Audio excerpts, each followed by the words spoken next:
రాసిన పత్రిక 4వ అధ్యాయము James chapter 4. 8వ వచనం చదువుతారా ఎవరైనా? James chapter 4 verse 8. దేవుని యొద్దకు రండి, అప్పుడు ఆయన మీ యొద్దకు వచ్చును. పాపులారా, మీ చేతులను శుభ్రము చేసుకొనుడి. దిమనస్కులారా,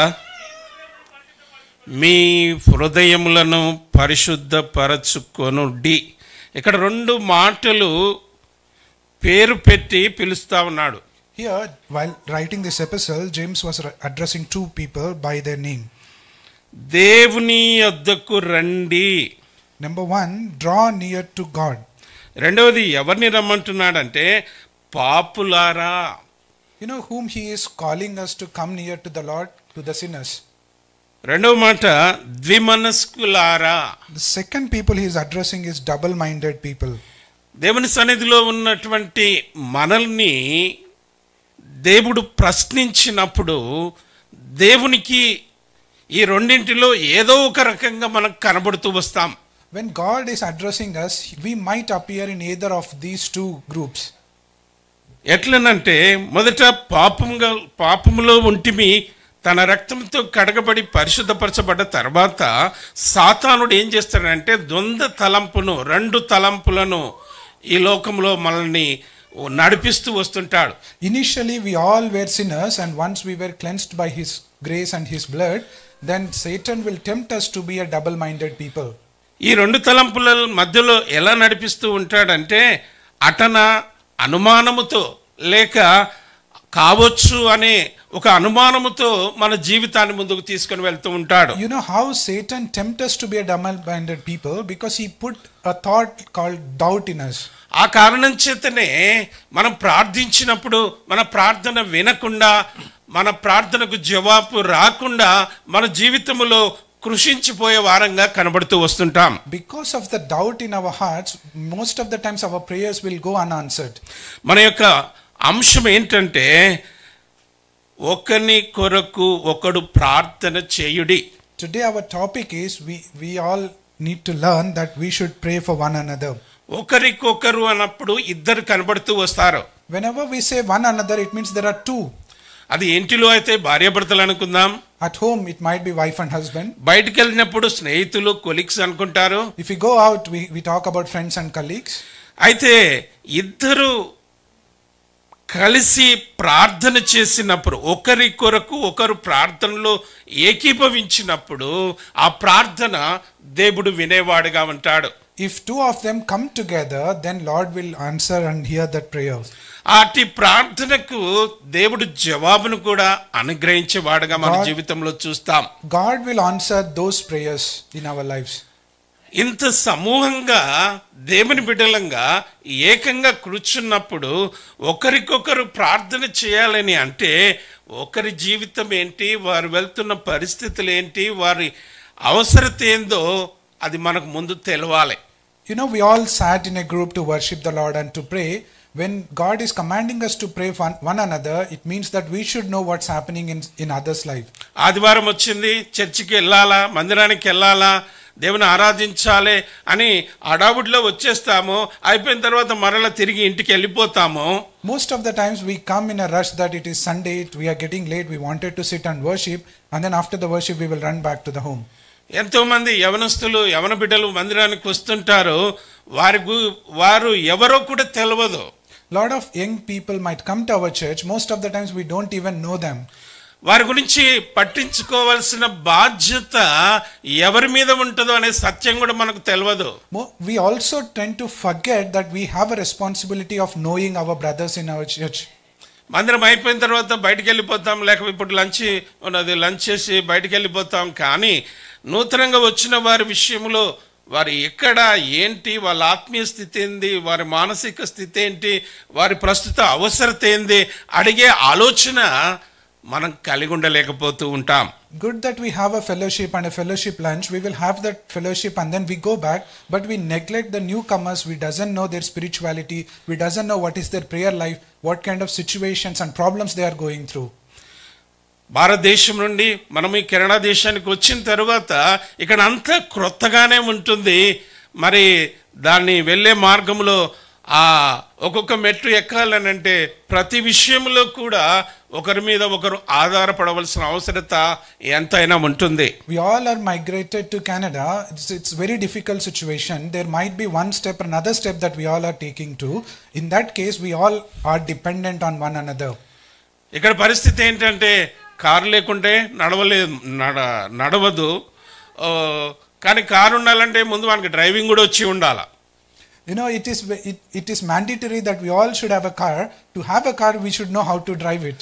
ఇప్పుడు డ్రైవింగ్ వచ్చిన తర్వాత మనకి లైసెన్స్ కూడా ఉండాలి. It does not stop if you know driving. You should also have driver license. కానీ ఇవన్నీ గైడ్ చేసి నడిపించేది ఎవరు? But who will guide us throughout this process? A step లో మనం వెళ్తున్నాం, ఏ విధంగా జీవిస్తున్నాం అని మనమే స్వార్థముతో మన కొరకే మనం చూసుకుంటున్నాం. కానీ దేవుని ప్రేమను పొందిన మనము దేవుని ప్రేమను చూపించే విధానములో ఎంతగా తప్పిపోయిన వారంగా కనబడతాం.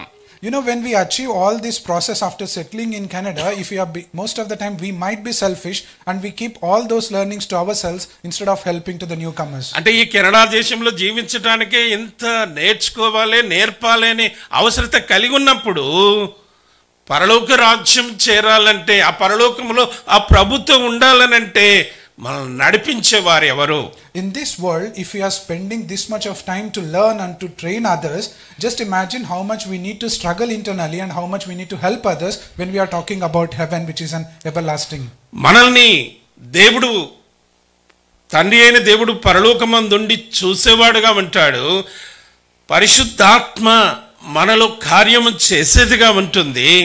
ప్రభువైన యేసుక్రీస్తు ప్రభువారు సిద్ధపరిచిన రక్షణ రెడీగా ఉన్నది అని చూపించేవాడుగా ఈ ముగ్గురు తిత్వమై ఉండి పని చేస్తూ వస్తున్నారు. Amen. You know, the God the Father who is above in the heaven, he knows and he is looking at us, and the Holy Spirit who is in us, he is doing works on our behalf through our lives, and the Lord Jesus Christ, he has shed his blood and gave us that salvation for us to survive in this world.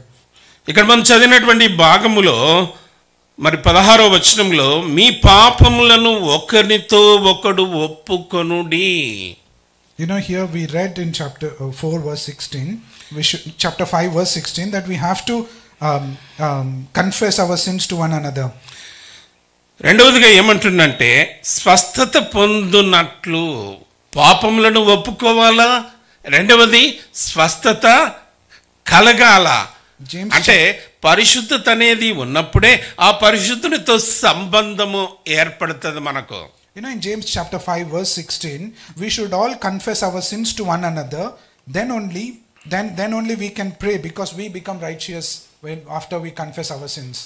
ఎప్పుడైతే ఆ పరిశుద్ధత కలిగి మనం ప్రార్థన చేస్తామో ఆ ప్రార్థన ఫలాన్ని కూడా మనం చూడగలుగుతాం. When we live that holy life, then only we can see the fruit of our prayers. అందుకొరకే 17వ వచనములో ఏలియా మనమంటి స్వభావం గలవాడే, అతడు ప్రార్థించినప్పుడు ఆ ప్రార్థన దేవుడు విని, though Elijah was one among us or same like us, but God has heard his prayers and he gave answers to ఆయన them. ప్రార్థన విని ఏం చేశాడండి? ఆ ప్రార్థనకు ప్రతిఫలంగా జవాబు వచ్చిందా రాలేదా? Here when God heard Elijah's prayer, did he receive the answer? ఈనాడు మన ప్రార్థనకు జవాబు ఎందుకు రాలేకపోతున్నది? You know why our prayers are going unanswered? కారణం ఏంటంటే మన పాపములను ఒకరితో ఒకరము ఒప్పుకొనుట లేదు. ఒకరితో ఒకరం అన్నప్పుడు దేవునితో కూడా మనం ఏకమైతాం, సంబంధము కలిగి ఉంటాం. One of the reasons that our prayers goes unanswered because we don't confess our sins to one another. అందుకని దేవుడు we don't confess to the Lord. ఎక్కడ ఇద్దరు ముగ్గురు కలిగి ఉంటారో అక్కడ నేను ఉన్నాను, చూస్తున్నాను అని చెప్పిన మాట గుర్తించండి. Just remember that the Lord promised that where 2 or 3 gathered in my name, I will be in their presence. కాబట్టి మన జీవితంలో ప్రార్థన అనేది ప్రశస్తమైనది, విలువైనది. It is one of the most valuable thing in our life is prayer. ప్రార్థన ద్వారా మనము దేవుని దగ్గరికి వస్తాం. We go or we draw near to the Lord only through prayers. ప్రార్థన అనేది ఆయుధము మనకు లేకపోతే దేవుని చేరలేము.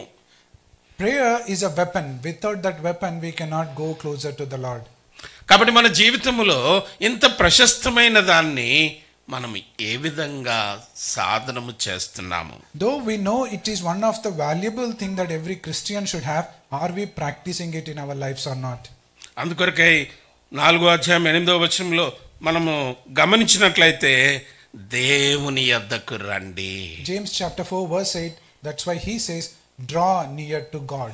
దేవుని యొద్దకు వచ్చినప్పుడు దేవుడు మనల్ని చూసినప్పుడు మనకేం కావాలో ఆయన ముందే గమనించినవాడు. You know, when we go near to the God, he will know what we need in that moment. ఆయన ఎప్పుడైతే చూస్తాడో తన బిడ్డలమైన మనకు అది అనుగ్రహించేటువంటి వాడు. Our God, he will not stop by just seeing at it, but he will answer to those requests. మన ముందు ఎన్ని సమస్యలు ఉన్నాయో, మన ముందు ఎన్ని కష్టాలు, దుఃఖము, బాధ, వేదన, నష్టము ఏదైతే ఉన్నదో అది ఎందుకు దేవుడు అనుమతించాడు అని అంటే ఒకటే రెండు కారణాలు. You know why God will allow us to go through lot of trials, temptations, sufferings, depressions and all those things? Because there are two reasons. ఒకటి మనం ఆయన దగ్గరికి రావటానికి, రెండవది ఆయన మన ద్వారా మహిమపరచబడటానికి. Amen. There are two reasons for God allowing us to go through all those trials, because he wants us to go near to him. That is one reason. And the second reason, he wants to be glorified through our lives. ఆయన ఆశ ఏంటంటే నీ ద్వారా నా ద్వారా ఈ లోకములో ఘనపరచబడాలి. అది ఆయన సంకల్పం. You know what is his desire and his purpose about our lives is because he needs to be glorified through our lives. ఆ సంకల్పం కొరకే దేవుడు మనల్ని జీవింపజేస్తున్నాడు, లేక దినదినము నూతనంగా దినములను అనుగ్రహిస్తూ వస్తున్నాడు. That is the purpose, that he has to be glorified through our lives. So he is adding days to our lives. అందుకని మనము చదివినటువంటి 2వ రాజుల గ్రంథంలో ఒక గనురాలైన స్త్రీ అక్కడ ఏం చేస్తుందో మనం చూద్దాం. ముందుగా Let's turn to 2 Kings 4వ అధ్యాయము chapter 4. We read just now in verse 8 to 10. ఇక్కడ ఒక దైవజనుడు అనగా దేవుని సేవించే సేవకుడు కనబడుతూ వస్తున్నాడు. Here we see a man of God. రెండవది ఒక గనురాలైన స్త్రీ కనబడుతూ వస్తుంది. And we also see a wealthy woman here. మరి ఈ యొక్క పట్టణమందు మరి వీరిద్దరి యొక్క సంభాషణ ఎంత ఉన్నతమైనదిగా కనబడుతుందో మనం గుర్తించాలని దేవుడు జ్ఞాపకం చేస్తూ వస్తున్నాడు. Just remember what a potential and fruitful discussion these two were having in this passage. ఆ దైవజనుడు ఆ మార్గమును వెళ్తున్నప్పుడెల్లా వారి ఇంటికి వెళ్ళేటువంటి వాడు. When this man of God passing through that village or town, he always visits this lady's house. ఇది కథలాగా తీసుకుంటే కథలాగానే ఉంటుంది, ఆత్మీయంగా తీసుకుంటే ఎంతో లోతైన అర్థాన్ని మనం గ్రహించగలుగుతాం. If we see it as a story, it appears to be a story, but if we see the spiritual side of it, there are so many mysteries and depth that we can understand. ఎందుకనగా ఈ యొక్క Elisha దగ్గర దేవుణ్ణి పెట్టి గనురాలు దగ్గర మనల్ని పెట్టినప్పుడు ఎట్లా కనబడుతుంది? Let's try to apply this story by keeping God in the place of Elijah and we in the place of that wealthy woman. ఈ యొక్క స్త్రీ ఆయనకు చేస్తున్నది కదా ఉపచారము, ఆయనకు కావలసిన ఏదైతే అందిస్తుందో దాని ద్వారా ఉన్నతమైన ఆశీర్వాదము తన జీవితంలో చూడగలుగుతుంది. The way the woman has been blessed because of doing some ministry to this man of God, just compare our lives with the God as well. ఆయనకేమైనా డబ్బులు ఇస్తుందా? Is she giving money to him? కానీ ఆయనకు ఆకలిని తీరుస్తుంది, ఆయన అవసరత తీరుస్తుంది. But she is trying to fulfill his needs with the food and drink. కాబట్టి మన జీవితంలో దేవుని బిడ్డలంగా ఏదో దైవజనుడే కాదు, మనం ఒకరింటికి వచ్చినా మనం ఒకరింటికి వెళ్ళినా మన జీవితము, సంభాషణ, మన మాట, మన మర్యాద, మనము వారిని ప్రేమించే విధానములో ఏమి కనబడుతున్నాయి? You know, as a children of God, when we visit someone's house or when someone visits us, how are our thoughts, deeds and our actions? మనకంటే ఎక్కువగా ఉన్నతమైనటువంటి దైవజనుడు అక్కడ వారి ఇంటికి వచ్చినప్పుడు ఆమె ఎంతగా ఆయన గురించి ఆలోచిస్తుంది. You know, when the man of God visited this wealthy woman, how much she is thinking to give whatever ఆయన that he మార్గమున wanted. వచ్చినప్పుడు ఆ ఇంటికి వచ్చినప్పుడు ఆయన అవసరత ఏంటి? She always thinks that what this man of God need when he is passing through that village. మనం ఎప్పుడైనా ఆలోచిస్తామా Did we ever think ఆయనకి ఏం about it? కావాలా? What does he need? కనుక 3 మాటలు నాకు 4 మాటలు కనబడుతున్నాయి. Here I can see 4 things. ఆయనకు ఒక మేడ గది కట్టిస్తానంటుంది. అంటే ఏదో విలువైన గది అని కాదు దాని అర్థము. వారున్న ఇంటి మీదనే ఒక గది ఏర్పాటు చేసి ఆ గదిలో ఏం చేస్తుంది? నివాసము చేయటానికి. ఆయన వచ్చినప్పుడల్లా మీరు అది కింద కూడా చదివితే మనకు అర్థమవుతుంది. ఆ మార్గమును వచ్చినప్పుడు వెళ్ళినప్పుడు అక్కడ ఆయన సేద తీర్చుకోవటానికి. You know, interestingly in English Bible it says, let us make a small room on the roof. She didn't spend so much. She wanted to construct a small room for this man so that he can rest while he is passing by. అక్కడ ఆయనకు మంచము, బల్ల, పీట, దీపము ఆయన ఉపయోగించే వస్తువులను కూడా సమకూర్చి ఉంచాలి అనే ఆలోచన ఎంత ఉన్నతమైనది. It is not only a small roof, but she also provided him with bed, table, chair and a lamp, which are very much needed for him to stay there. ఆ విధంగా మరి భారతదేశం నుండి ఇక్కడికి వచ్చిన దేవుని బిడ్డలు దేవుని ప్రేమిస్తున్నారు. వారి విషయంలో ఆమెమో అంతగా దైవజనునికి చేస్తుంది కదా, మనము కనీసం మాటైనా మాట్లాడకపోతే. This wealthy woman, she did so many things for this man of God. Let's think what we are doing for the newcomers to Canada. మన జీవితంలో ప్రభు ప్రేమను పొందిన తరువాత ప్రభు ప్రేమను కనుపరిచే విధానములో మనం ఉండాలా. We are not here only to experience the love of Christ, but at the same time we have to express it to others.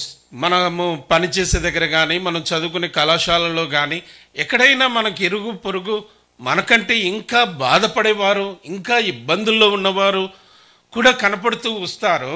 Once we step out, we can see lot of people who are going through similar trials and sufferings, be it is your neighbors, friends or colleagues. వారిని కూడా మనం దేవుని సన్నిధికి నడిపించి ఉన్నతమైనది. ఇప్పుడు తానైతే ఆ గనురాలైన స్త్రీ ఆ దైవజనునికి అంతగా సపోర్ట్ చేస్తుందే, మనము కనీసము దేవుని దగ్గరికైనా నడిపిస్తే మనం ఎంత గణపరచబడతాం. This wealthy woman did so many things for this man of God.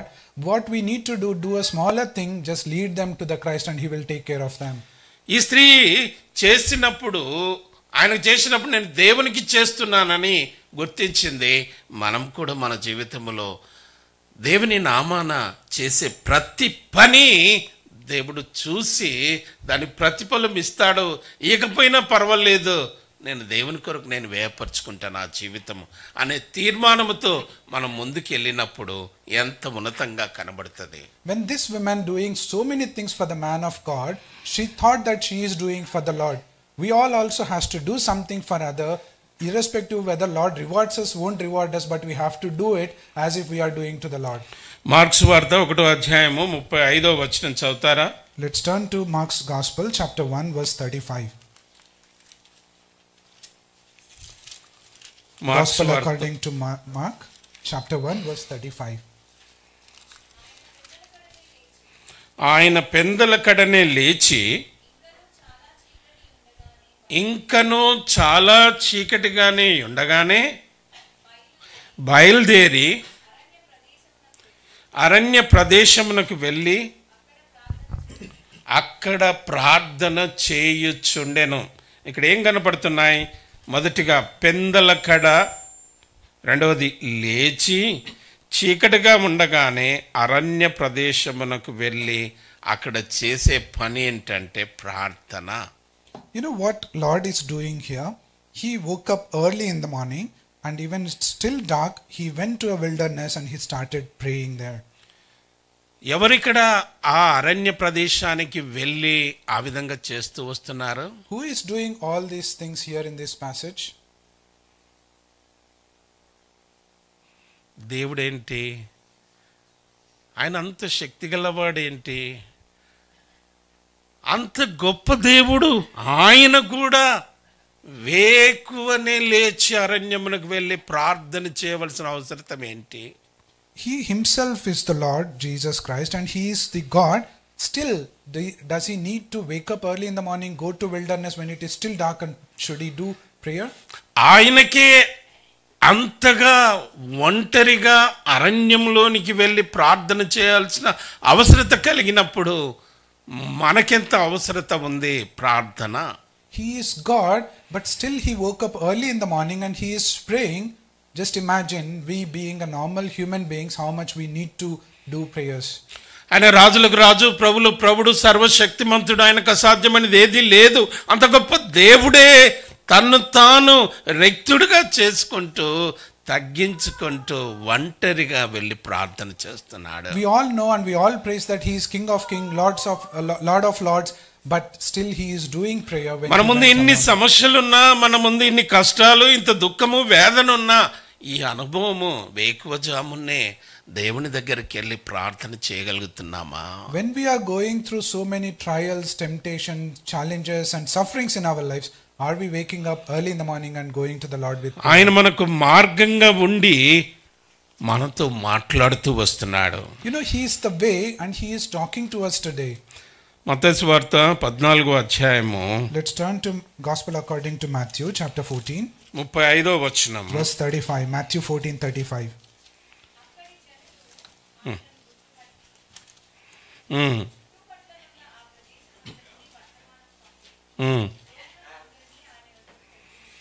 చూడండి, ఆయన ప్రార్థన చేసుకున్న కారణం చేత ఆ ప్రార్థన తండ్రి విని ఆ తండ్రి గణపరచబడాలి, తండ్రి ఆయన ద్వారా బయలుపరచబడట కొరకై అక్కడ ఏం చేస్తున్నాడో మనం అర్థం చేసుకోగలుగుతాం. You know, because the Lord is praying, God heard that prayer and he wanted to be glorified as a result of those prayers. కాబట్టి ఆయన తండ్రి దగ్గర ప్రార్థన చేసినప్పుడు అక్కడున్న జనులందరూ ఆయా అవసరత కలిగిన వారు, ఇక్కడ ఒక మాట ఉన్నది, రోగులందరినీ ఆయన యొద్దకు తెప్పించి వారిని నీ వస్త్రపు చెంగు మాత్రము ముట్టుమని ఆయనను వేడుకొనిరి, ముట్టిన వారందరూ స్వస్థత పొందిరి. You know how God has been glorified through the prayers. All the sick and suffering people, they came there and they were requesting Christ to fringe of his garment so that everyone who ever touched his garment were healed. కాబట్టి ప్రార్థనకు జవాబును అనేది చూస్తున్నాం. Here we can see answers to the prayer. 19వ అధ్యాయం మత్తయి సువార్త 13వ వచనంలో కూడా యేసుక్రీస్తు ప్రభువారు చేస్తున్నటువంటి గొప్ప పని ఏంటంటే ప్రార్థన. Even we can see in Matthew chapter 19 verse 13. అప్పుడు ఆయన వారి మీద చేతులుంచి ప్రార్థన చేయవలనని కొందరు చిన్నపిల్లను ఆయన యొద్దకు తీసుకొని వచ్చిరి. Here we can see then children were brought to him that he might lay his hands on them and pray. ఇక్కడ యేసుక్రీస్తు ప్రభు యొక్క ముఖ్యమైన పని ఏంటంటే తండ్రితో విజ్ఞాపన చేయటం, తద్వారా తండ్రి ద్వారా పొందినది లోకములో ప్రకటించటం లేక బాగు చేయటం. You know, one of the most important works of Christ when he was on this world is to pray about them and take them to the Lord, to the God. కాబట్టి దేవుడు ఈ లోకంలో ఉన్నప్పుడు చేసిన గొప్ప కార్యాలు ఎంతో ఉన్నతమైనవిగా మన జీవితంలో చదువుతాం, చూస్తాం. We all can see that what works that God has done in our lives. మత్తయి సువార్త 26వ అధ్యాయము Matthew 26. 36వ వచనం. Matthew 26:36. అంతటా యేసు వారితో కూడా గెత్సెమనబడిన తోటకు వచ్చి, నేను అక్కడికి వెళ్ళి ప్రార్థన చేసి వచ్చు వరకు శిష్యులతో చెప్పి చేతులను వెంట పెట్టుకొని పోయి దుఃఖపడుటకును చింతాక్రాంతుడగుటకును మొదలు పెట్టెను. ఎవరండినా? Here, when Lord took 3 of his disciples and he told them to sit there and pray while he is going to pray, When he went there, he started feeling sorrowful and troubled. ఎందుకు యేసుక్రీస్తు ప్రభు వారు దుఃఖపడుతున్నాడు, చింతిస్తున్నాడు అని అంటే ఆయన కోసమా మన కోసమా? Why does Lord Jesus Christ is going through this sorrowfulness and also troubling himself? Is it for him or for us? నేడు మన పరిస్థితి కూడా అక్కడ ఉన్న శిష్యులు ఏం చేస్తున్నారంటే శిష్యులు ఏం చేస్తున్నారు అక్కడ? What was the response and what are the actions the disciples did there? వారు ఏం చేస్తున్నారు? మెలకుగా ఉండి ప్రార్థన చేయండి అంటే నిద్రపోతున్నారంట. నేటి దినాల్లో సాతానుడు ఇది ఒక ఆయుధంగా వాడుకుంటాడు. Instead of being awake and praying, they were sleeping. That's how the Satan will tempt us to go in to reject the prayers in our lives. ఆయన మన కోసం మరణమగునంతగా నా ప్రాణము బహు దుఃఖములో మునిగి ఉన్నది. He said that my heart is filled with this sorrowfulness and troubling until I go to the death, or almost like a death. కాబట్టి ఆ పరిస్థితుల్లో ఆయన వెళ్తూ ఆయన జ్ఞాపకం చేస్తున్న మాట ఏంటంటే మీరు నా కొరకు ప్రార్థించరా. When he is going through all of these things, he said, can you sit and pray for me? ఆయన అడుగుతున్నాడు, తండ్రిని అడుగుతున్నాడు, అనేక సందర్భాల్లో మనల్ని కూడా అడుగుతున్నాడు. అనేక సందర్భాల్లో మనల్ని ఎట్లా అడుగుతాడంటే నీ పొరుగు వారి పరిస్థితి ఏంటి? Lord Jesus Christ, when he is praying, he said, Lord, if it is your will, take out this cup. At the same time, in many instances, he was also asking us, what are you doing about your fellow brothers? యేసుక్రీస్తు ప్రభు యొక్క ప్రార్థన ఈ లోకంలో తండ్రి దగ్గర చేసినటువంటి గొప్ప ప్రార్థన, అది ఎంత గొప్పది అనంటే తను ఆ యొక్క ప్రార్థనలో నా చిత్తము కాదు నీ చిత్తము అని అంటాడు. One of the best thing in Lord Jesus Christ's prayer is, Lord, it's not my will, but it is your will. 39వ వచనంలో మనం చూస్తాం, నా తండ్రి సాధ్యమైతే ఈ గిన్నె నా యొద్ద నుండి తొలగిపోనిమ్ము, ఆయనను నా ఇష్ట ప్రకారము కాదు నీ చిత్త ప్రకారం కానిమ్మని ప్రార్థన చేశాను. ఆయనకు శక్తి ఉన్నా, బలమున్నా, ధైర్యమున్నా, నేను జయించగలుగుతున్నాను ఉన్నా కూడా తండ్రి దగ్గర ఆయన విజ్ఞాపనది. In Matthew 26 verse 39 we can see, my Father, if it be possible, let this cup pass from me, nevertheless not as I will but as your will. కాబట్టి నేటి దినాన మన ప్రార్థన ఏమైనది? What is our prayers in these days? మన జీవితంలో మనకి ఇష్టమైనవి ప్రార్థిస్తాం. Mostly we will pray for the things that we wanted. మనకు అనుకూలమైనవి, మనకు నచ్చినవి జ్ఞాపకం చేస్తాం, లేక మనల్ని ప్రేమించిన వారిని వారి గురించి ప్రార్థన చేస్తాం. We try to pray for our people who are close to us, or things what we like. మనకు వ్యతిరేకంగా ఉన్న వారి గురించి, how about people whom we don't like? మన చుట్టూ అనేకులు నశించిపోతున్నారు కదా, వారి గురించి. We can see lot of people who are suffering or who is perishing around us. How about them? కాబట్టి మన జీవితంలో ప్రార్థన ఎంతో ప్రశస్తమైనదిగా మనం చూస్తూ వస్తుంటున్నాం. We all has to remember that prayer is one of the most valuable thing that we all can have. యేసుక్రీస్తు ప్రభువు ఈ లోకంలో ఉన్నప్పుడు శక్తి కలిగిన వాడయుండి కూడా ఆయన తండ్రి దగ్గర విజ్ఞాపన చేస్తూ వచ్చినాడు. Our Lord, despite that he is so powerful that whoever lived on this face of earth, but he still went to the God with prayers. మనకి ఏ శక్తి లేకపోయినా, ఏ బలము లేకపోయినా మనం ఎంత ప్రార్థన చేసే వారంగా ఉండాలా? We are not as powerful as the Lord. We are so weak. Then how our prayer should be? మత్తయి సువార్త 6వ అధ్యాయము. Let's turn to Gospel according to Matthew chapter 6. 6వ వచనం. 6 Matthew 6:6. నీవు ప్రార్థన చేయనప్పుడు నీ గదిలోనికి వెళ్ళి తలుపు వేసి రహస్యమందున నీ తండ్రికి ప్రార్థన చేయుము. రహస్యమందు చూచి నీ తండ్రి నీకు ఏమిస్తాడంట? ప్రతిఫలం ఇచ్చును. ప్రార్థన ఎందుకు చేస్తాం? Why do we pray? దేవుని దగ్గర ప్రతిఫలం పొందటానికి. We all pray to get that reward from God.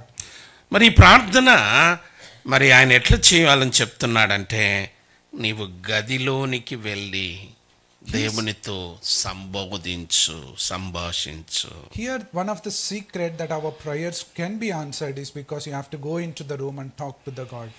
అందుకని ఇక్కడ అంటున్నాడు, రహస్యమందున్న నీ తండ్రి, అప్పుడు రహస్యమందు చూచు నీ తండ్రి నీకు ప్రతిఫలమిచ్చును. That's why Lord said, you go into the room and shut the door and pray to the Father who is in secret, and your Father who sees in secret will reward you. కాబట్టి మన జీవితంలో ప్రార్థన చేసే వారంగా మనం ఏ విధంగా ఉంటున్నామో మనం గుర్తించవలసిన వారంగా ఉంటున్నాం. This is the time that we have to question and look into our lives. How is our prayer lives? ప్రార్థనకు ప్రతిఫలాన్ని మనం చూడగలుగుతాము. We can see rewards to our prayers. గత సంవత్సరానికి ఈ సంవత్సరానికి దేవుడు ఎంతగా వ్యక్తిగతంగా, కుటుంబంగా, సంఘంగా దేవుడు చేసిన కార్యాలు ఒకసారి పరీక్షించుకుందాం.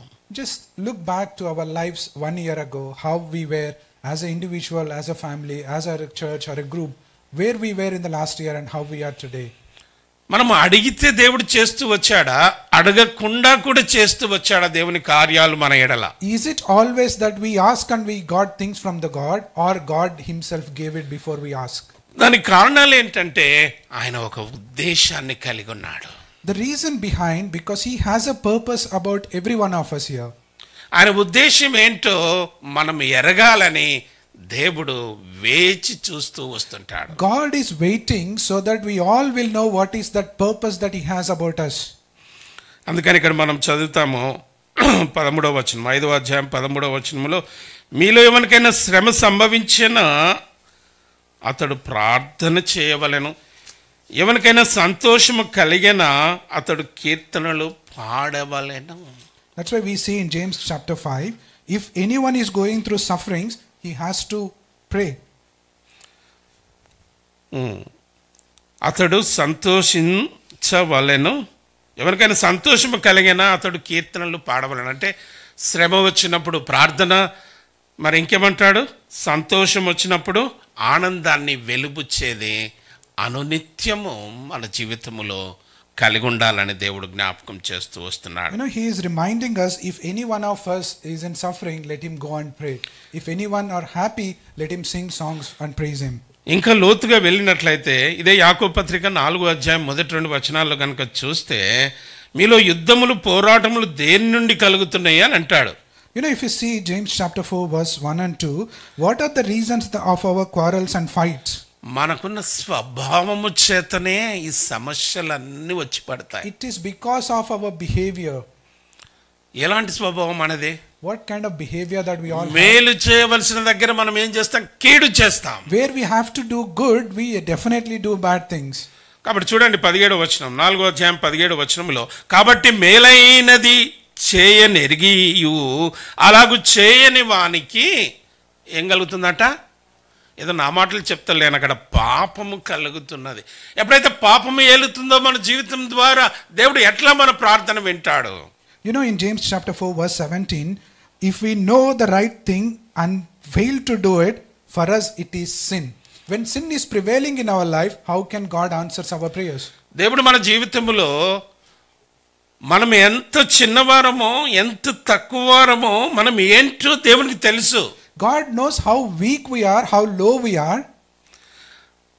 అయితే మనం ఏ విధంగా అనుకుంటున్నాం అనేది దేవుడు గమనిస్తూ ఉంటాడు. But God is looking at us, how we are thinking about ourselves. అందుకని మన జీవితం గురించి దేవుని వాక్యంలో స్పష్టంగా రాయబడ్డది. చూడండి 4వ అధ్యాయం 14వ వచనం. Let's look in chapter 4 verse 14 of James. రేపేమి సంభవించునో నీకు తెలియదు, మీ జీవం ఏపాటిది, మీరు కొంతసేపు కనబడే అంతలో మాయమైపోయే ఆవిరి వంటి వారే కదా. God knows about our life. He says we will not know what going to happen tomorrow, because our life is like a mist that appears for a little time and then vanishes. ఇంత పెద్ద జీవితాన్ని దేవుడు ఒక ఆవిరిగా పోల్చి కొంతసేపు కనబడుతుంది, అంతలో మాయమైపోతుంది, ఆ ఆవిరితో సమానము అని చెప్పినప్పుడు ఈ సమానమైన ఈ జీవితాన్ని దేవుడు విలువ కట్టాడు. You know, our life, we think about our lives as so huge, but God is comparing our lives as a mist. It just appears and it vanishes with blink of eye. But God is saying that though it is such a weak and low life that we have, He made it as so valuable. దేవుడు ఎంత విలువ కట్టాడంటే ఈ సృష్టి కంటే కూడా మనల్ని అమూల్యమైన వాళ్ళగా ఎంచాడు. Amen. The value that He has kept as a mist life that we have, He made us more important to Him than the entire of His creation. ద్వితీయోపదేశకాండము 32వ అధ్యాయంలో ఒక మాట దేవుడు జ్ఞాపకం చేస్తున్నాడు. Let's turn to Deuteronomy chapter 32. 33, Deuteronomy chapter 32. 29వ వచనం. 29, verse 29. ఇశ్రాయేలు నీ భాగ్యం ఎంత గొప్పది, యెహోవా రక్షించిన నిన్ను పోలినవాడు ఎవడు? 33:29. Happy are you, O Israel, Deuteronomy chapter 33, verse 29. Happy are you, O Israel, who is like you? నీ భాగ్యం ఎంత గొప్పది అంటే నువ్వెంత గొప్పవాడవు, ఎంత విలువైన వాడవు, ఎంత ఉన్నతమైనటువంటి వాడవు. He is saying how valuable you are, how powerful you are. అందుకని అంటున్న మాట ఏంటంటే యెహోవా రక్షించిన నిన్ను పోలినవాడు ఎవడు? It continues saying that the people saved by the Lord, who is like you. మన జీవితంలో మనమేమో మన మార్గములో మనం ఎంత విసిగిపోతున్నాం. You know, in our lives as we are going through, we are so depressed about it.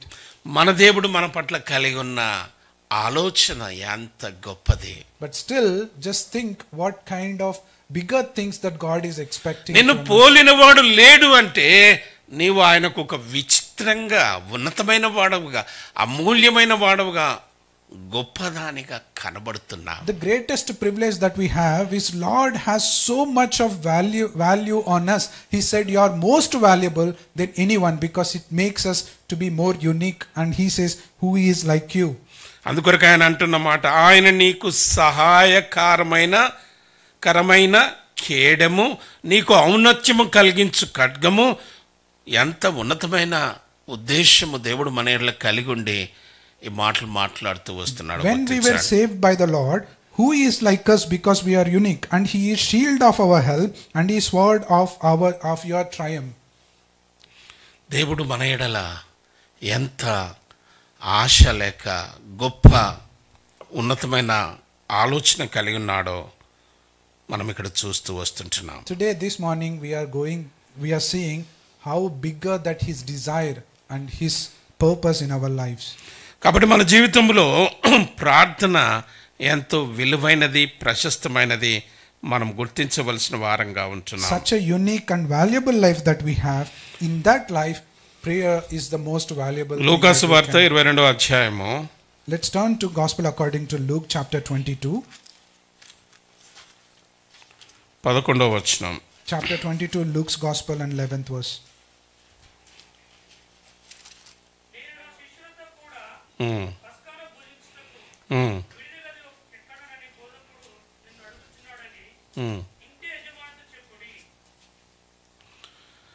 నేను నా శిష్యులతో కూడా పస్కాను భుజించుటకు విడిది గది ఎక్కడని.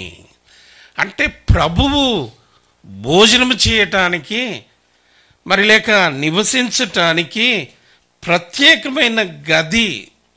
Here, when God to have a Passover with His disciples, He is asking for a special room or a guest room. ఇప్పుడు మనకు అది ఉందా? Do we have such kind of room in our lives? మన భారతదేశంలో అయితే ఎక్కువగా ఇవి కనబడుతూ వస్తాయి. In India, we can see there is an extra room in our house. కానీ నిజమైన దేవుణ్ణి ఎరిగిన మనము ఆయన కొరకు ఒక గది, మన శరీరములో ఒక గది, మన హృదయంలో స్థానము ఇస్తున్నామా? Are we giving a special room to the Lord in our lives, in our flesh, in our heart? కాబట్టి ఎప్పుడైతే ఆయనకు ప్రథమ స్థానం ఇచ్చి ఆ గదిలాగా మన హృదయములో ఆయనకు స్థానం ఇచ్చినప్పుడు, ఆయన మనలో నివసించినప్పుడు మన ప్రార్థన వినడా? You know, if we keep the Lord as first priority in our lives and give a special place for Him always, do you think that He will not listen to our prayers? కాబట్టి మన జీవితంలో మరి అలాంటి ప్రార్థన చేయుట కొరకై ప్రభు మనలా ఈ లోకంలో సిద్ధపరుస్తూ వస్తున్నాడు. You know why God is preparing us in this world? So that we maintain that prayerful life. 21వ అధ్యాయము లూకాసు వార్త 36వ వచనంలో, Luke's Gospel chapter 21 verse 36. కాబట్టి మీరు జరగబో వీటెల్లని తప్పించుకొని మనుష్య కుమారుని ఎదుట నిలబడుటకు శక్తి గలవారగునట్లు ఎల్లప్పుడూ ప్రార్థన చేయుచు మెనుకోవగా ఉండవలెను. Stay awake at all times, praying that you may have strength to escape all these things that are going to take place and stand before the Son of Man. మనలో శక్తి, ధైర్యము, బలము రావాలి అంటే మనకి ఆయుధము మనము ఉపయోగించవలసిన వారంగా ఉంటున్నాం. Do you want to be powerful in your life? Do you want to have that strength and you want to be strong? You know what we should have? We should have that prayer. చిన్న సమస్య వచ్చినప్పుడే మనం కృంగిపోతాం, తట్టుకోలేము, భరించలేమే. Even for a smallest of the smallest problem that we all get demotivated, depressed. We cannot even bear it. కాబట్టి పెద్ద సమస్యలు వచ్చినప్పుడు ఎలా భరించగలుగుతాం? How about when we face a bigger challenge? అప్పుడు ఏమైపోతాం మనం? What will happen to us? కాబట్టి దేవుడు మనల్ని భద్రపరచాలి, మనకు సహాయం చేయాలి అని అంటే ప్రార్థన అనే ఆయుధం మనం ఎప్పుడు కూడా మరవకూడదు. In the challenging life that we have, if you want God to protect you and to help you, we should never ignore prayers. ఆయన ఎదుట శక్తి గలవారమగునట్లు, In front of Him, if you want to be strong, pray. ఆయన ఎదుట శక్తి అనేది మనకు ఉన్నప్పుడు ఏ సమస్య వచ్చినా మనం ఏమైపోతామంటే భరించగలుగుతాము. If you are strong with your prayers, then no matter, no challenge, no sufferings will shake you. దేవుడు మన జీవితంలో ఎంత గొప్పవాడనంటే మన తల వెంట్రుకలను కూడా లెక్కించే అటువంటి వాడు. You know how mighty the God that we worship, He even counted our hairs. కాబట్టి మన జీవితంలో తల వెంట్రుక కూడా రాలిపోకుండా నిన్ను నన్ను భద్రపరుస్తున్నాడంటే మనం ఆయన కొరకు ఎంతగా విజ్ఞాపన చేస్తున్నాం. He is even protecting. He can even protect that not a single hair from our head will fall. కాబట్టి మన జీవితంలో ఈ యొక్క గొప్ప కార్యములు జరగాలనంటే మనము వ్యక్తిగతంగా, కుటుంబంగా, సంఘంగా ప్రార్థించవలసిన అవసరత ఎంతైనా ఉన్నది. Do you want to have or experience such kind of powerful things in your life? Just pray as an individual, pray as a family, and pray as a church. 5వ అధ్యాయము యాకోబు రాసిన పత్రిక 17వ వచనంలో, ఏలియా మన వంటి స్వభావం గల మనుషుడే, అతడు ప్రార్థన చేస్తే ఏం జరిగిందండి? Here we see in James chapter 5 verse 17, Elijah is same like us, but what happens when he prayed? వర్షింపకుండునట్లు అతడు ఆసక్తితో ప్రార్థన చేయగా 3.5 సంవత్సరములు వర్షం భూమి మీద పడలేదు. He prayed, and so rain stopped for 3.5 years, but he prayed fervently. కాబట్టి మనలాంటి ఆయన ప్రార్థన అద్భుతము చేసినట్టుగా మనం చూస్తున్నాం. మరి మన ప్రార్థన అద్భుతం చేస్తుందా? Elijah is like us, but his prayers did so many miracles. How about our prayers? మరలా ప్రార్థన చేయగా ఆకాశం ఏమిచ్చింది? వర్షం ఇచ్చెను, భూమి దాని ఫలములను ఇచ్చెను. He prayed and rain stopped, and when he prayed again, rain came, and the heaven gave rain and earth bore its fruit. మన ప్రయాసం వలన, మన శక్తి వలన, మన బలం వలన, మన జ్ఞానం వలన కలిగినది కాదు, కానీ దేవుని కృపచేతనే దేవుడు మన ఎడల కార్యములను జరిగించేవాడుగా ఉంటాడు. You know, if he will not do works because of our mind or our intellect or our power or our strength, but he do with his grace. కాబట్టి మన జీవితంలో ప్రార్థన అనేది ఒక ఆయుధముగా తీసుకొని మరి ఒకరుగా, ఇద్దరుగా, ముగ్గురుగా కలిసి ఒకరినొకరు ఆదరించే విధానములో ప్రార్థన చేసినప్పుడు మన సంఘములో అద్భుతములు చూడగలుగుతాము.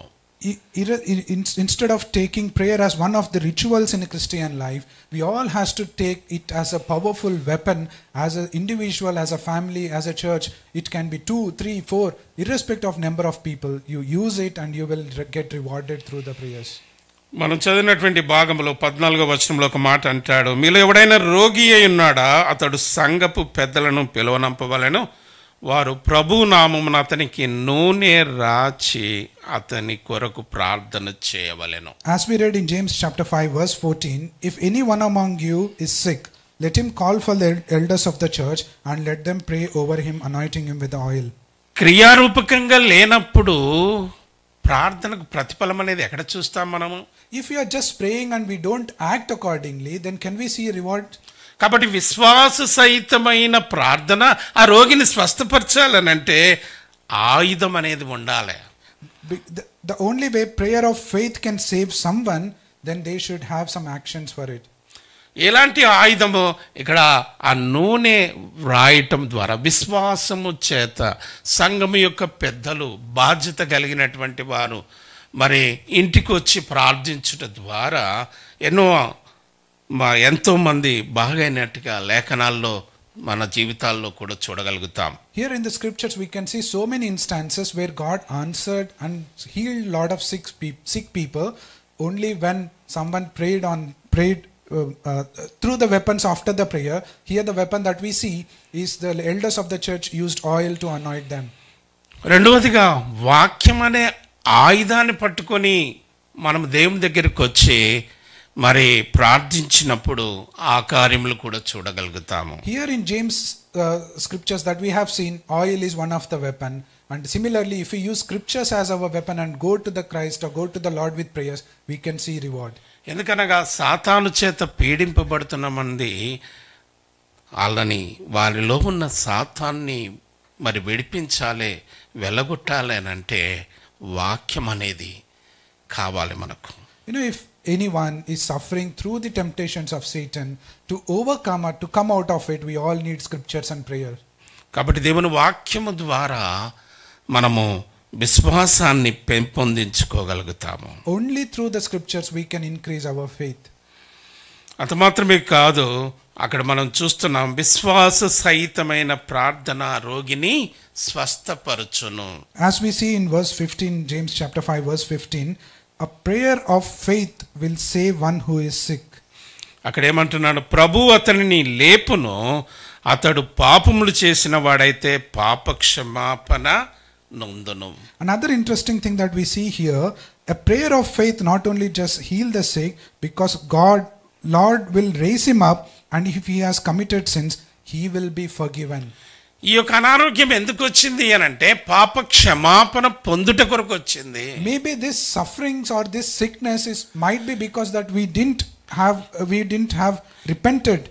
ఎప్పుడైతే స్వస్థత కలుగుతుందో ఆ స్వస్థత కార్యము ద్వారా ఆ బిడ్డ ప్రభు దగ్గరికి వస్తుంది. When there is a healing, through that healing they might draw closer to the Lord. కాబట్టి అనేక అద్భుతాలు, ఆశ్చర్య కార్యాలు దేవుడు ప్రార్థన విని చేయటం ద్వారా సంఘములో చేర్చబడతారు, దేవునితో జతపరచబడతారు. Through those miracles or healings through those miracles and healings, most of the people can be drawn closer to the Lord. మనకి ఏ అవసరత లేదు, ఏ ప్రార్థన అవసరత లేదని చెప్పేవారు ఒకరైనా ఉన్నారా? Do anyone here can say that I don't have any prayer request or I don't need anything? అయితే మనకు అవసరం ఉంది, కానీ మనం పక్కనున్న వారికి కూడా చెప్పము. We might have so many needs and wants in our life, but we don't share with anyone. ఇంకా పెద్దల దాకా ఎక్కడ వెళ్తాం మనము? We don't even share to our closer friends. But సేవకుల దగ్గరికి ఎక్కడ వెళ్తాం మనము? When we go to the man of God, నాకు నేనే భరించుకుంటా, నాకు నేనే సహించుకుంటా, నేనే నా వల్లనే అనే అహముతో ఉండిపోతాం. We try to have that pride. We don't show it, but we try to limit that pride to ourselves and say, I'm self-sufficient, I don't need anyone's help. ఇలాంటప్పుడు దేవుడు ఏం చేస్తుంటాడంటే నువ్వు దారిలోకి వచ్చే అంత వరదాకా అనుమతిస్తూ వస్తుంటాడు. You know what God does when we are so self-centered and self-dependent? He will allow us to go through those sufferings until we come back to His way. ఈ యొక్క షుగర్ అనే వ్యాధి ఎంత భయంకరమైనదో మనకు అందరికి తెలుసు. We all know how bad the diabetes is. అది కాలుకు తన బాడీలో షుగర్ ఉంది, చిన్న మొలనో ఏదో తప్పితం రోడ్డు మీద పడిపోయాడు ఒక పెద్ద ఆయన, దానివలన ఆ కాలు కూడా తీసేయవలసి వచ్చింది. You know how bad the diabetes is if we get a small wound either to hand or a leg and they have to cut the entire leg or a hand because they cannot heal it due to the diabetes. దానికంటే పాపము ఇంకా భయంకరమైనది. ఆ భయంకరమైన పాపం నుండి నీవు నేను విడిపింపబడాలనే దేవుని యొక్క ఆశ. Such a small sickness is so impactful. Think about sin, how impactful in our lives is. దేవుడు అందుకనే మన మీద ఇంకా తన కృపను చూపెడుతున్నాడు, ఇంకా తన ప్రేమను చూపెడుతున్నాడు. He know how impactful or how much trouble that sin can bring to us. That's why he is showing patience. ఆయన కలిగిన ఉద్దేశములో ఎంతో గొప్పవిగా మన ఎడల నెరవేరుస్తూ వస్తున్నాడు. He has been doing lot of bigger things though we don't deserve in our lives. ఎఫెసీయులకు రాసిన పత్రిక, Let's turn to epistle written to Ephesians.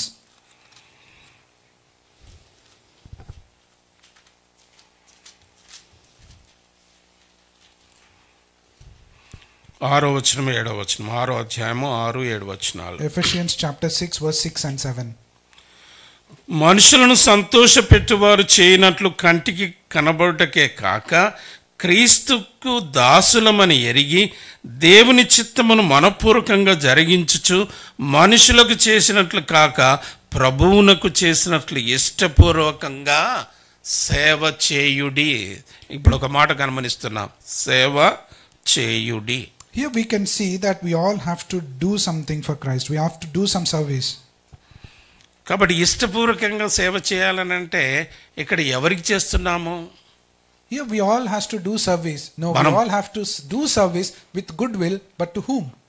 ప్రభు సన్నిధికి వచ్చినప్పుడు, ప్రభు సన్నిధిలో ప్రభును ఆరాధించినప్పుడు, ప్రభు సన్నిధిలో ప్రభు దగ్గర ప్రార్థించినప్పుడు, ఆయనను గణపరిచినప్పుడు, అన్ని పరిస్థితుల్లో ఇక్కడ ఇష్టపూర్వకంగా హృదయపూర్వకంగా మనం చేస్తున్నామా? When we come to his presence, when we do something for him, when we are doing some service for him, it is not just doing, we have to do it as a goodwill. We have to do it cheerfully.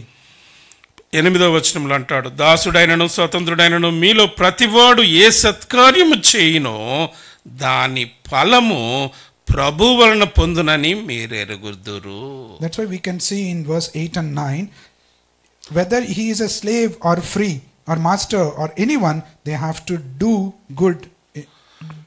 ఈ లోకములో మనకు ఫలము, ప్రతిఫలము కావాలి. ప్రతిఫలం అనేది లేకపోతే మనం ఏమి చెయ్యము కదా. కానీ దేవుడు అంటున్నాడు, ప్రభు వలన మీకు అనుగ్రహింపబడుతుంది. In this world we will not do anything when we know there is no reward. At the same time here Paul writes saying that if you do good to anyone, he will receive back from the Lord. ప్రభు వలన ప్రతిఫలం కావాలని ఆశ ఉంది. We all have a desire that we need to get reward from the Lord.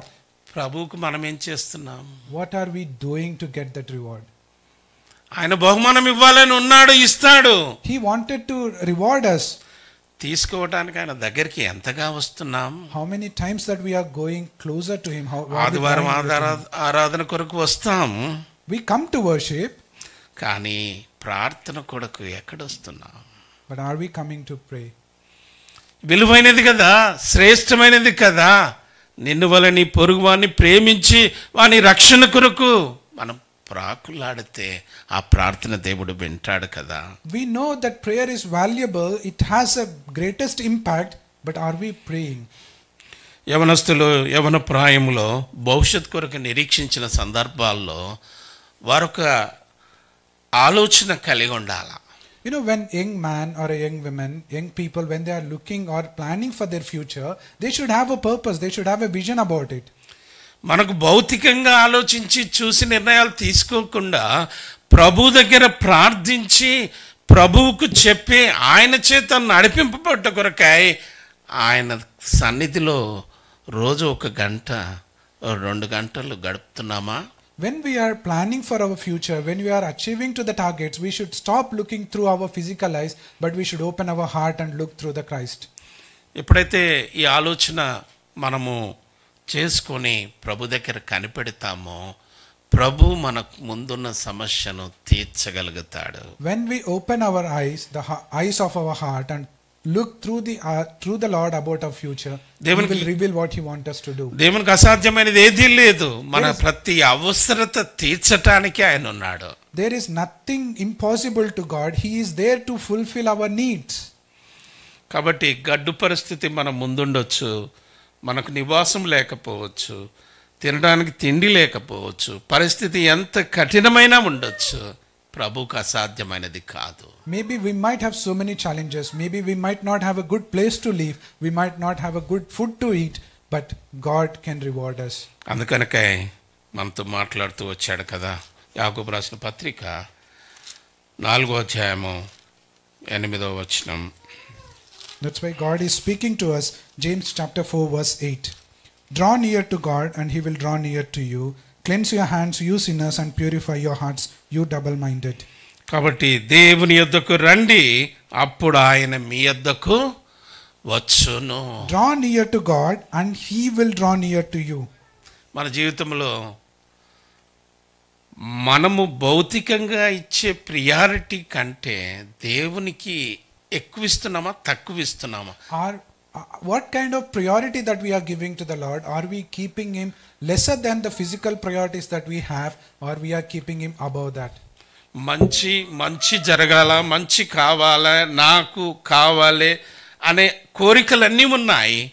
కానీ అవన్నీ తీర్చబడాలంటే ఆయన దగ్గరికి వచ్చి ఆయన వైపు చూసి ఆయన దగ్గర మనం ఏం కావాలో పరిశుద్ధపరచబడాలి. We might desire for so many best things, good things in our life. Are we going to Him? Are we trying to cleanse ourselves from our sins and from our weaknesses? And then He will reward us. ఎప్పుడైతే పరిశుద్ధపరచబడి ఆయన ఆత్మచేత నడిపింపబడి జీవిస్తుంటామో మన మార్గాన్ని అంతటిని ఆయన విశాలం చేస్తాడు, సరళం చేస్తాడు. When we cleanse our hearts, when we are redeemed from our sins, He will open and broaden the way, and He will make us to walk in the direction that He wanted us to. అందుకని దేవుని యొక్క శక్తి ఎంతో గొప్పది. రక్షించటానికి ఆయన శక్తిమంతుడు, విడిపించటానికి ఆయన శక్తిమంతుడు. He is capable and powerful to redeem us and to save us. కాబట్టి మనము ఆయన చేత నడిపింపబడి ఆయన చిత్తానుసారంగా ఉన్నప్పుడు ఎంతో ధన్యులంగా ఎంచబడతాం. We all will be privileged when we were led by Him. కాబట్టి మనం చూసినటువంటి 2వ రాజుల గ్రంథంలో 4వ అధ్యాయంలో మనము అక్కడ గనురాలైన స్త్రీ ఏ విధంగా దైవజనుని ప్రేమించిందో, దేవుని ప్రేమించిందో మనము కూడా ఆ విధంగా ప్రేమించి ఆయనకి ఇవ్వవలసిన స్థానాన్ని విలువను ఇచ్చి ఎప్పుడైతే గనపరుస్తామో అప్పుడు మన జీవితంలో దేవుడు మనకు సహాయం చేసేవాడుగా ఉంటాడు. As we saw in 2 Kings chapter 4 verse 8, as this wealthy woman has taken care of Elijah, if we do the same way, we give whatever that Lord needs and whatever that Lord deserves in our lives, then He will reward and answer all our prayers. మన జీవితంలో ప్రభువుకు ప్రాముఖ్యతనిచ్చి విలువనిచ్చి మన వలే మన తోటి వారిని కొరకు ప్రార్థన చేసినప్పుడు ఆ ప్రార్థన దేవుడు వినేవాడుగా ఉంటాడు. Our prayers can be answered if we do two things in our life. One, if we give the priority that He deserves and we take care and we pray about one another and be responsible towards them, then God will answer all our prayers. ఒకసారి మనమే దేవుని దగ్గరికి వద్దాం, పరీక్షించుకుందాం. గడిచిన దినాల్లో ఆయనకి ఇష్టంగా లేము, ఆయనకు దుఃఖపెట్టిన వారంగానే ఉండవచ్చు, ఆయాసకరంగా ఉండవచ్చు, ఆయన కోరినట్టుగా లేకపోవచ్చు. అయినా దేవుడు తన కృపను చూపెడుతూ ఉన్నాడు. Let's all take a moment and we all self-examine ourselves. Lord, I was not faithful. I was not living as you were expected. And I was so bad to you. I have crucified you through my sins so many times. And let's examine and we tell and we confess our real life today to Him. నువ్వు కోరినట్లుగా నేను లేను. Yes, Lord, I didn't live as you expected from me. నువ్వు నన్ను ప్రేమించినట్టుగా నేను ప్రేమించలేదు. I never loved you back as you have loved me, Lord. నేను నా కొరకే ప్రార్థించుకున్నాను, I was so selfish and I prayed ఇతరుల only for కొరకు myself. ప్రార్థించలేదు. I never prayed for another person. ఒకరి భారములు ఒకరు భరించాలని నువ్వు కోరుతున్నావు. Lord, you have told us to carry burdens of each other, but I neglected it. దేవుని ఉద్దేశం మన పట్ల ఎంతో గొప్పది. You know, God has so bigger purpose about us. కాబట్టి ఒక దినం ఆయనతో ఉంటాం, ఆయన్ని చూస్తాము. One day we are going to see him through our eyes and we're going to stay in his presence. శుద్ధమైన మనసాక్షితో పరిశుద్ధతతో బాలలో మనం పాల్పంపులు పొందాం. Let's try to partake in the Holy Communion and let's keep our hand in Lord's table with cleansing heart. ఆ విధంగా ప్రభు మనకు సహాయం చేయను గాక. May God help us to live a prayerful life in our